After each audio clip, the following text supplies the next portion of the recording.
Daniel Carter arrived at Dallas-Fort Worth International Airport with his 8-year-old daughter, Lily, holding her small pink backpack tightly against her shoulder. Daniel had planned the trip carefully because Lily had an important medical appointment scheduled in New York the following morning. He had booked their tickets weeks earlier, chosen seats together, checked their bags online, and even arrived at the airport nearly 3 hours before departure. "Are we really going to New York?" Lily asked excitedly. Daniel smiled. "Yes, and after your appointment, we'll get breakfast at that little place you saw online." Lily smiled. "Pancakes. Definitely pancakes." They reached the airline's check-in counter without any trouble. Daniel handed over their passports and confirmation numbers. The employee behind the counter, a woman named Karen, typed something into her computer. Then her expression changed. "There's an issue with this reservation." Daniel looked concerned. "What kind of issue?" Karen checked the screen again. "This ticket can't be processed." Daniel immediately opened his phone. "I have the confirmation right here. The tickets were paid for 2 weeks ago." Karen glanced at the screen. "That doesn't matter. The system isn't allowing check-in. Could you please call a supervisor?" Karen sighed. "Sir, I have other passengers waiting." Daniel looked behind him. There were only a few people in line. "My daughter has an appointment tomorrow morning.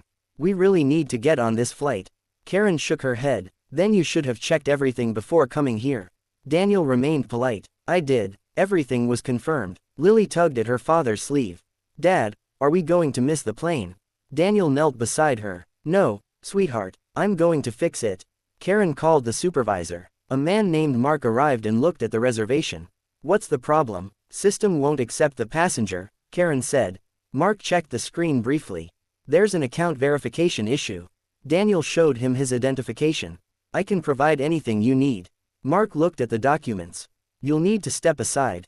Daniel stared at him. "Why? We can't check you in." "But why?" Mark lowered his voice. "Sir, don't make this difficult." Daniel looked at Lily, who was becoming anxious. "I'm not making anything difficult. I'm asking for help." Mark pointed toward a nearby seating area. "Step aside while we handle the line." Daniel picked up Lily's backpack. "We've already waited." Karen shook her head. "You aren't getting checked in until the issue is resolved." Daniel took a breath. He didn't want to argue in front of his daughter. "Can I speak with someone higher up?" Mark replied coldly. "You can contact customer service." Daniel stepped away from the counter. Lily looked up at him. "Are we not going?" Daniel forced a smile. "We're going." He had no idea that someone else had already noticed what was happening. A senior airline official monitoring the airport's customer service cameras had watched the entire exchange. Then the official recognized Daniel's name. He immediately picked up his phone. "Get me the passenger relations file for Daniel Carter." Within minutes, the entire situation was about to change. The senior airline official, Michael Reynolds, stared at the security footage in disbelief. He had been reviewing customer service complaints when Daniel Carter's name appeared on the monitoring system. At first, he assumed it was an ordinary check-in dispute. Then he opened Daniel's passenger profile. His expression changed immediately. "Wait," he whispered. Daniel wasn't just another passenger. His company had recently negotiated a major corporate travel agreement with the airline, making him one of the airline's most important business clients. Michael immediately called the airport operations manager. "Why is Daniel Carter being refused check-in?" The manager checked the system. "I'll find out." Michael's voice became firm. "Find out now." Meanwhile, Daniel sat beside Lily near the gate. "Dad, are we still going to New York?" Daniel looked at his daughter. "I promised you, didn't I?" Lily nodded. "I know." Daniel tried calling customer service, but the automated system kept redirecting him. Then his phone buzzed. It was a message from the airline's corporate office. "Please remain at the airport. A senior representative is coming to speak with you." Daniel looked confused. A few minutes later, Michael appeared. "Mr. Carter." Daniel stood. "Yes." Michael extended his hand. "My name is Michael Reynolds. I'm with the airline's executive operations team." Daniel shook his hand. "Is there a problem?" Michael looked embarrassed. "There is, but the problem isn't with your reservation." Daniel frowned. "What do you mean? Your tickets are completely valid." Daniel glanced toward the check-in counter. "Then why was I refused?" Michael didn't answer immediately. Instead, he asked, "Were you treated respectfully?"